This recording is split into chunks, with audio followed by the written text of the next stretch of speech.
আমার মালিকের পিছভোটে বিভিন্ন ময়লা আবর্জনা কাঁচা জমেছে ভাই, এগুলো পরিষ্কার পরিচ্ছন্নতা করার জন্য আমি পিছভোটে কাজ করতেছি। এগুলো দিয়ে আমি সাগরে মাছ মারি। এই জাল দড়ি অবস্থা অনেকটাই করুণ দৃশ্য ভাই। এই জাল দড়িগুলো প্রচুর পরিমাণ বড় বড় মাছের সাথে বাড়িতে প্যাঁচ লেগে গেছে। এই প্যাঁচগুলো এরা খুব কষ্টকর। সাগরে মাছ মারার জন্য ট্রলার, জাহাজ, পিছভোট সব ধরনের জিনিস এখানে প্রসেসিং করে রাখছে এই ওমানিরা।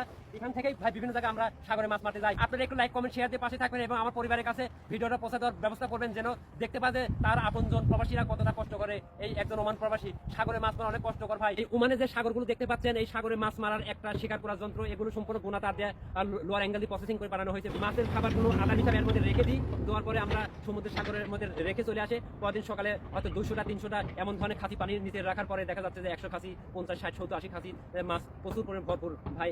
এই মাছগুলো আমরা সংগ্রহ করি। এই মাছগুলো ভাই আমরা দুবাই, ইরান, হয়তো বা কাতার, বিভিন্ন রাষ্ট্রে এখানকার মালিকেরা পাইকারি হিসাবে সেল দেয়, দেওয়ার পর মোটা অঙ্কের টাকা আসে, সেখান থেকে আমরা ভাই বেনিফিট পাই।